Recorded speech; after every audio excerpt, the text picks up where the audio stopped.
2014 में जब प्रधानमंत्री मोदी जी ने देश की बागडोर संभाली थी, उस समय भी उन्होंने पूरे देश का आह्वान किया था कि हमें एक भ्रष्टाचार मुक्त व्यवस्था के लिए तकनीक का अधिक से अधिक उपयोग करना चाहिए। सामान्यतः जैसे लोग छोटी घटना मानते हैं, यह आवश्यक नहीं कि वह घटना जो हमें छोटी लगती है लेकिन जिस पर बीतती है उसके लिए भी छोटी हो। उसके लिए तो वह घटना ही अपने आप में बड़ी होती है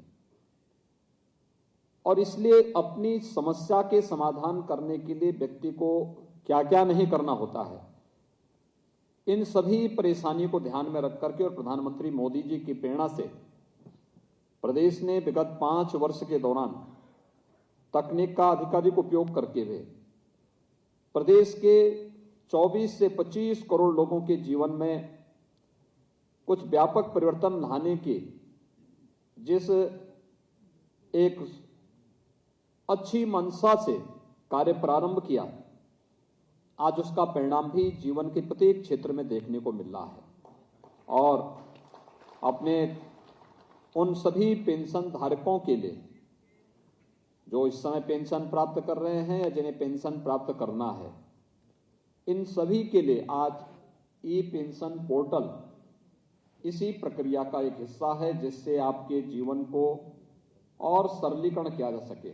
और हम कह सकते हैं तो यह ईज ऑफ लिविंग का ही एक हिस्सा है, व्यक्ति के जीवन को सरलीकरण करना। मुझे लगता है अपने से बहुत सारे लोग ऐसे रहे होंगे जिन्होंने अपने से पूर्व के लोगों को खूब इस दृष्टि से परेशान जरूर किया होगा, होता ही है। और लेकिन आपकी परेशानी को वित्त विभाग ने समझा और मैं धन्यवाद दूंगा।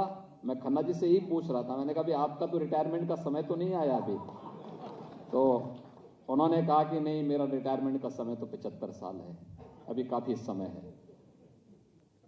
लेकिन वित्त विभाग ने चिंता की, अपर मुख्य सचिव वित्त और उनकी टीम ने पोर्टल विकसित किया और आज प्रदेश के लाखों कार्मिकों के जीवन में एक परिवर्तन लाने वाला एक ऐसा अवसर हम सबके सामने है। आपने देखा होगा 31 मार्च को जो लोग रिटायर हुए, ऐसे 1220 कार्मिकों का भुगतान उनके खाते में सीधे ऑनलाइन चला गया है। आने वाले समय में किसी भी रिटायर होने वाले कर्मचारी को कहीं भी परेशान होने की आवश्यकता नहीं। 6 महीने पहले रजिस्ट्रेशन करना है और रजिस्ट्रेशन करने के बाद डीडीओ इस प्रक्रिया को आगे बढ़ा करके 30 दिन के अंदर पूरी जानकारी जो भी उन्हें लेना है वो जानकारी लेगा। और जो जानकारी अगर वह अपने स्तर पर प्रयास नहीं कर रहा है और किसी व्यक्ति ने गलत जानकारी दी है और उसने उसको वेरीफाई नहीं किया है, नहीं कराया है, तो यह अपने आप ही वह उसके लिए स्वयं जिम्मेदार होगा। ये उसकी जिम्मेदारी हो जाएगी कि वह इस बात को तय कर लें कि कोई भी इसमें गलत न हो। डीडीओ के बाद पीपीओ के पास वो कार्रवाई के लिए जाएगा, पीपीओ के बाद फिर पेंशन 3 महीने पहले आपके पास आ जाएगा कि आपके पेंशन के कागज अब हो चुके हैं। नहीं तो होता क्या है, कोई कर्मचारी रिटायरमेंट के पास जाता है तो अंतिम 6 महीने तो वह रिटायरमेंट के पहले कागज, रिटायरमेंट के कागज बनाने में लगाता है। रिटायरमेंट के ये कागज बनाना, वो कागज बनाना, और चूंकि उसको भी बुरा इसलिए नहीं लगता क्योंकि उसने बहुत सारे लोगों को परेशान किया होगा पूर्व में, जाने अनजाने में ही सही, इसलिए। लेकिन मुझे लगता है कि बहुत सारे लोग सचमुच पीड़ित रहते हैं क्योंकि उसने तो कोई गलती नहीं की, वो तो अपना सामान्य अपने कार्य के साथ जोड़ रहा है, अपना काम कर रहा है, लेकिन अनावश्यक कार्यालय का चक्कर लगाना, जिस कार्यालय में कल तक वो बॉस था आज वहां लाइन पे खड़ा हो रखा है, कैसी स्थिति होगी उसकी।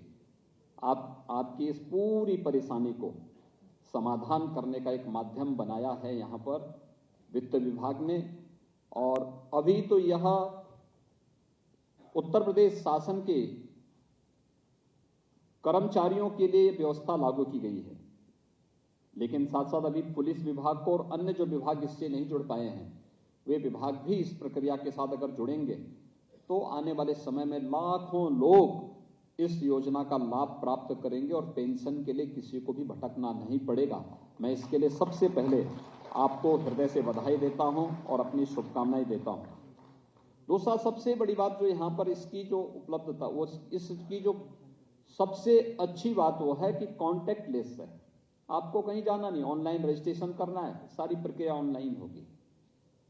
ये पेपरलेस है, पेपर के जो मोटे मोटे वो बनते हैं वो उसकी भी आवश्यकता नहीं पड़ेगी, सारी चीजें उसी के साथ इसको जुड़ना है। कैशलेस है, जब कैशलेस होगा तो लेन देन की भी कोई संभावना इसमें नहीं रहेगी और प्रक्रिया 6 महीने पहले से ही ये अपने आप पूरी हो जाएगी और पेंशन आवेदन किए जाने के उपरांत 30 दिनों के अंदर इसमें सभी प्रक्रियाएं अपने आप आगे बढ़ती हुई एक कार्यक्रम आगे बढ़ेगा। ऑनलाइन डैशबोर्ड द्वारा ये पूरी तरह अनुरक्षित भी होगा।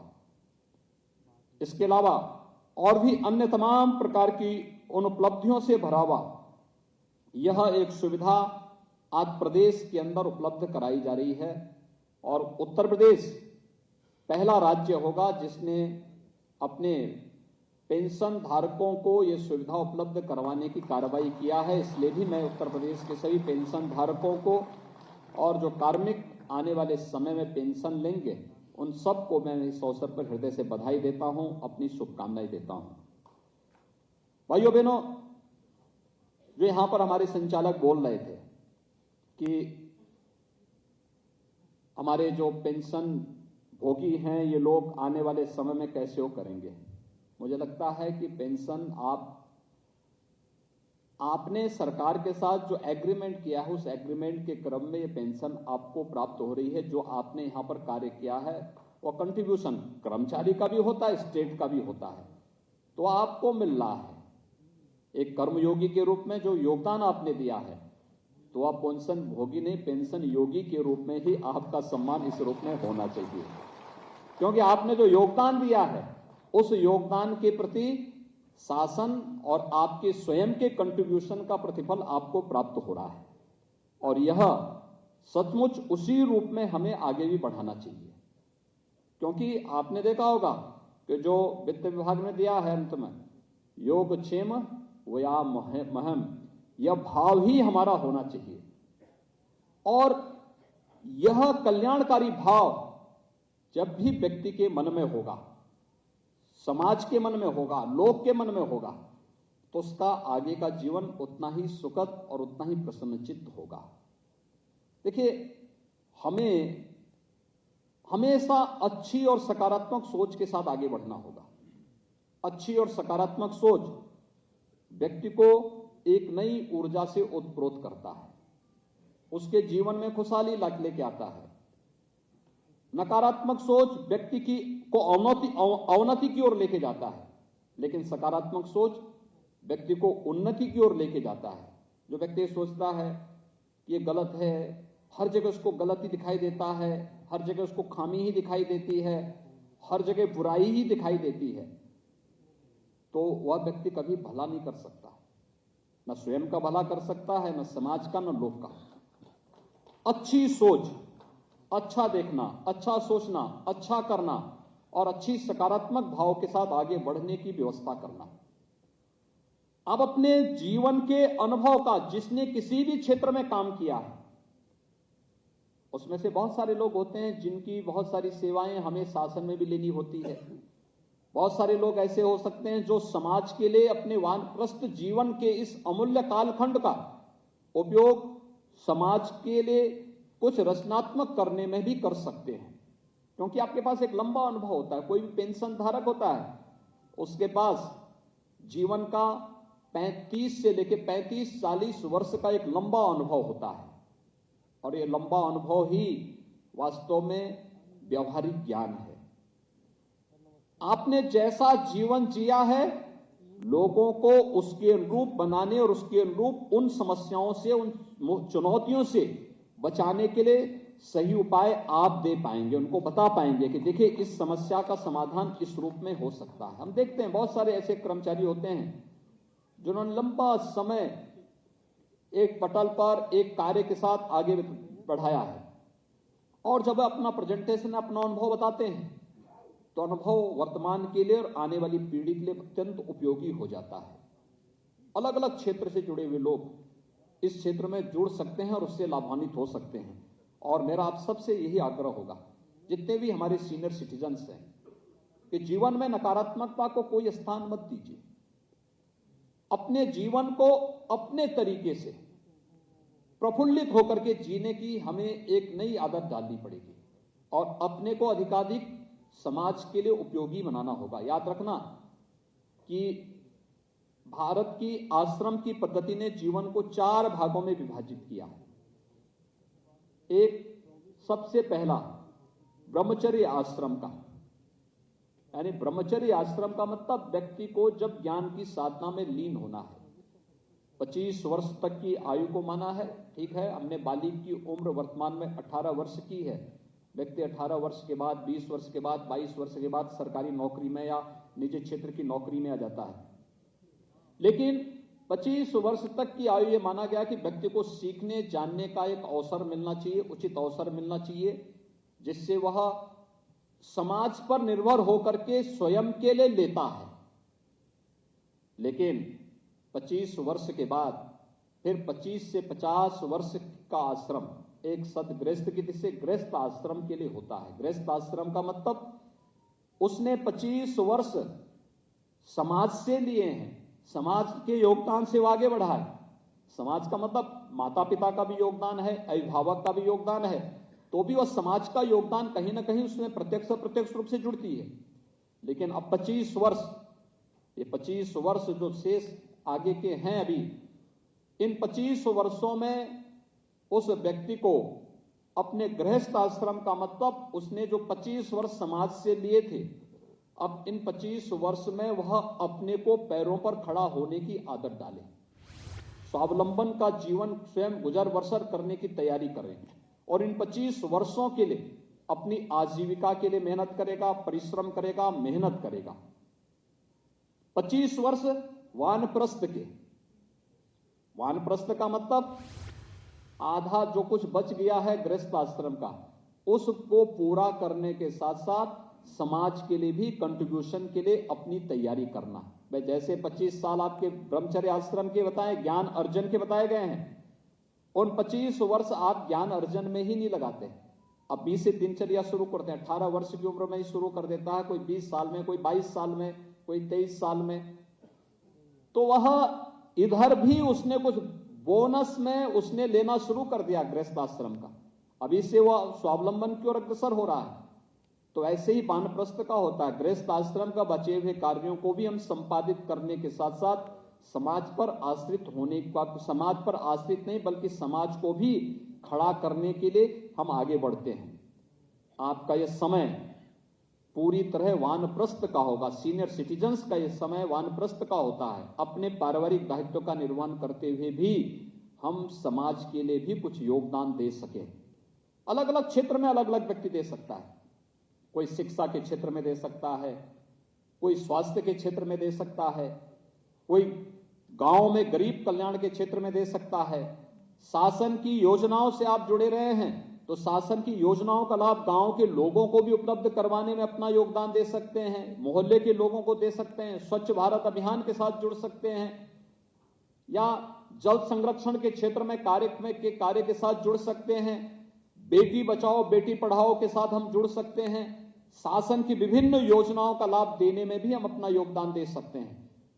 और फिर शेष जीवन के 25 वर्ष, अगर एक व्यक्ति 100 साल जीता है तो शेष जीवन पूरी तरह समाज को समर्पित करते हुए कि अब मेरा अपना कुछ नहीं, जो भी होगा उस समाज के लिए होगा, और लोक के लिए समर्पित करते हुए व्यक्ति जब आगे जिएगा तो वही व्यक्ति जीवन में सफलता के रहस्यों को उद्घाटित करते हुए मोक्ष की प्राप्ति भी करेगा, मुक्ति की भी प्राप्ति करेगा, जो एक आदर्श भारतीय जीवन दर्शन का हिस्सा है। और मुझे लगता है उस दिशा में बेहतर प्रयास किए जाने की आवश्यकता है। मुझे लगता है कि नकारात्मकता व्यक्ति को कभी भी उन्नति के शिखर पर नहीं पहुंचा सकती। नकारात्मकता व्यक्ति को हमेशा अवनति की ओर लेके जाएगा, अवनति की ओर लेके जाएगा। आपने देखा होगा, जिस व्यक्ति ने जीवन भर दूसरों का बिगाड़ा होगा उसको कभी सफलता की ऊंचाइयों तक पहुंचते हुए आपने कभी नहीं देखा होगा। उसको पतन के गर्त में जाते हुए जरूर देखा होगा, लेकिन उसको उन्नति के शिखर पर पहुंचते हुए नहीं देखा होगा। इसलिए अच्छी सोच हमें आगे बढ़ाती है और अच्छी सोच के साथ आज यहां पे राज्य सरकार ने आपके लिए ई पेंशन पोर्टल भी लागू किया है। मैं इसके लिए आप सभी प्रदेश के सभी 11.5 लाख पेंशन धारकों को हृदय से बधाई देता हूं। जो हमारे कर्मी आने वाले समय में इस पेंशन की सुविधा का लाभ प्राप्त करेंगे, वे लोग भी इस सुविधा को प्राप्त करने के साथ साथ इस प्रक्रिया का हिस्सा बन पाएंगे। मुझे इस विश्वास के साथ उन सबको इसका लाभ होगा, ये तो हम करेंगे ही। लेकिन अभी जहां पर मैं बैठा हुआ था, अभी हमारे डिप्टी सीएम श्री केशव प्रसाद जी मौर्य जी ने कहा कि वो बोल रहे थे कि हमें इस प्रकार की तकनीक को, बहुत सारे ऐसे कार्मिक होते हैं और समय उनकी मृत्यु होती है, मृतक आश्रित के रूप में भी नियुक्ति पाने वाले कार्मिकों के लिए भी इस प्रकार का एक पोर्टल हमें बनाने की आवश्यकता है कि जिससे उन लोगों को भी भटकना ना पड़े, सब कुछ ऑनलाइन हो और हम उस सुविधा का एक साथ उसको जोड़ सकें। और ये आज की आवश्यकता है। ईज ऑफ लिविंग का मतलब जीवन को जितना हम सरलीकरण कर सकें, व्यक्ति के जीवन का सरलीकरण कर सकें, और यह आज की आवश्यकता है। हमें हर एक फील्ड में तकनीक का उपयोग करते हुए इस प्रक्रिया को और आगे बढ़ाने की आवश्यकता है। मैं एक बार फिर से मैं चाहूंगा कि इस दिशा में भी मुख्य सचिव के स्तर पर एक प्रयास प्रारंभ हो। विभिन्न विभागों की अंतर विभागीय समिति बना करके एक व्यवस्था तैयार करें कि जिससे हम लोग कोई भी मृतक है उसके देय के भुगतान के साथ साथ उसके मृतक आश्रित को भी नौकरी देने का जो प्रावधान है, अंतर विभागीय हो सकता है, संबंधित विभाग में हो सकता है, और क्या प्रक्रिया अपनाई जा सकती है, इस प्रक्रिया को भी हमें आगे बढ़ाने की कार्रवाई को एक सुनिश्चित योजना के तहत आगे बढ़ाना चाहिए। और आने वाले समय में हर एक विभाग को अपनी प्रक्रिया को ई ऑफिस के साथ जोड़ते हुए हमें बताना चाहिए हर एक विभाग को कैसे क्या क्या हमारी योजनाएं हैं, क्या क्या हम कार्य कर रहे हैं। पब्लिक आपके योजनाओं को गांव में बैठ करके, अपने वार्ड में बैठ करके, अपने गांव के उसमें बैठ करके देख सके, जान सके, जिससे हम एक सामान्य नागरिक को लोकतंत्र की उन भावनाओं का सम्मान करते हुए उन योजनाओं का लाभ प्रत्येक नागरिक ले भी सके और देख भी सके क्या हो रहा है, क्या स्थितियां हैं। उसका स्मार्टफोन उसको बता देगा स्टेट की प्रोग्रेस क्या है और उसके स्तर पर क्या योगदान इसमें होना है, ये भी हमें इसके साथ जोड़ना चाहिए। मैं इस अवसर पर एक बार फिर से अपने इन सभी सीनियर सिटीजन्स को और अपने उन सभी कार्मिकों को जो पेंशन की सुविधा से जुड़ेंगे, उन सबको मैं आज के इस ई पेंशन पोर्टल लागू होने पर हृदय से बधाई देता हूं। प्रदेश भर के सभी श्रमिकों को आज के इस श्रमिक दिवस पर हृदय से बधाई भी देता हूं, अपनी शुभकामनाएं भी देता हूं, क्योंकि श्रमिकों के लिए भी राज्य सरकार ने कुछ कार्यक्रम बनाए हैं। एक आज श्रमिक दिवस है, हमने हर एक श्रमिक को, वह प्रवासी हो या निवासी हो, हर एक श्रमिक को 2 लाख रुपए की सामाजिक सुरक्षा की गारंटी उत्तर प्रदेश सरकार ने उपलब्ध करवाई है। कोविड के दौरान हम लोगों ने उपलब्ध करवाई। 5 लाख रुपए का स्वास्थ्य बीमा का कवर हर एक श्रमिक को देने की कार्रवाई युद्ध स्तर पर आगे बढ़ रही है। और साथ साथ जितने भी बीओसी बोर्ड से जुड़े हुए श्रमिक हैं, जिन्होंने अपना रजिस्ट्रेशन करा रखा है, उन सभी श्रमिकों के बच्चों के लिए हम लोगों ने एक व्यवस्था की, क्योंकि जो श्रमिक आज लखनऊ में है, 2 महीने के बाद फिर वह जाकर के बरेली या कानपुर में जाके काम करता है, जहां उसको काम मिलता वहां भटकता है, परिवार को साथ में लेके जाता, बच्चे नहीं पढ़ पाते। उनके बच्चों के लिए कोरोना कालखंड में जो बच्चे अनाथ हुए थे, उन बच्चों के लिए, जो बच्चे अनाथ हैं उनके लिए भी, और साथ साथ हमें उसमें जोड़ना चाहिए रेलवे स्टेशन पर, बस स्टेशन पर, या इधर उधर तमाम ऐसे बच्चे भटकते हैं जिनमें प्रतिभा तो है, लेकिन उचित गाइडेंस के अभाव में उन बच्चों को पठन पाठन का कोई बेहतर माहौल न होने के नाते बाद में गलत मार्ग पर वे जाते हैं और अपराध की दुनिया में जाकर के अपनी पूरे जीवन को बर्बाद करते हैं। उन सभी के लिए हम 18 अटल आवासीय विद्यालय 18 कमिश्नरी में पहले चरण में बना रहे हैं, जिसमें उन बच्चों को बेसिक से लेकर के यानी 5वीं तक, एक पहली से 5वीं तक पढ़ाने की व्यवस्था अलग विद्यालय में, लेकिन 6ठी से लेकर के 12वीं तक आवासीय विद्यालय, रेजिडेंशियल विद्यालय, अत्याधुनिक सुविधाओं से युक्त आवासीय विद्यालय बन रहे हैं, उन विद्यालयों में उनको पढ़ाने की व्यवस्था होगी। सभी प्रकार की सुविधाएं वहां पर फ्री में सरकार के द्वारा उन्हें उपलब्ध करवाया जाएगा। और ये उत्तर प्रदेश सरकार के द्वारा प्रदेश के श्रमिकों और अनाथ बच्चों के लिए दी जाने वाली एक सुविधा है। और मुझे विश्वास है कि हमारा श्रमिक अपने श्रम से प्रदेश को विकास की एक नई ऊंचाइयों तक पहुंचाने में और प्रदेश के निर्माण में, प्रदेश के निर्माण की जिस प्रक्रिया को हम तेजी के साथ प्रधानमंत्री मोदी जी के नेतृत्व में आगे बढ़ा रहे हैं, उसको आगे बढ़ाने में अपना योगदान देगा। आप सबके प्रति मेरी शुभकामनाएं, आपके सुखद और मंगलमय जीवन की कामना करते हुए मैं आप सबको एक बार फिर से बधाई देता हूं। धन्यवाद। जय हिंद।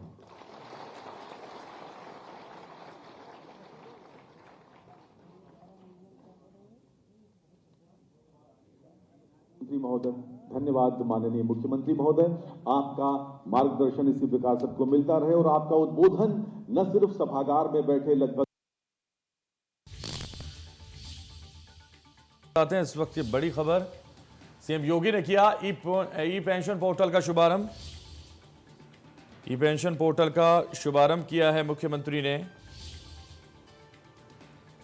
ई पेंशन पोर्टल से लाखों लोगों के जीवन में लाभ मिलेगा। पोर्टल पर गलत जानकारी देना आपको पड़ेगा भारी, सीएम ने यह भी कहा है। तो सीएम ने पोर्टल का रजिस्ट्रेशन कराते ही प्रक्रिया शुरू हो जाएगी, यह भी कहा। और इसको लेकर सीएम ने पेंशन का पोर्टल का शुभारंभ किया। ई पेंशन पोर्टल वाला पहला राज्य बनेगा यूपी।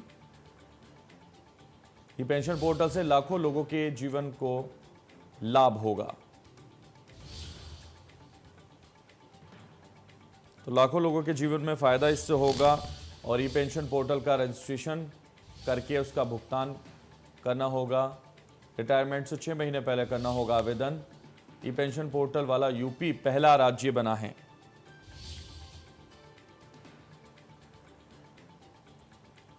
तो ई पेंशन पोर्टल की शुरुआत की है मुख्यमंत्री ने। पोर्टल पर गलत जानकारी देना भारी पड़ेगा, यह भी मुख्यमंत्री की तरफ से कहा गया है।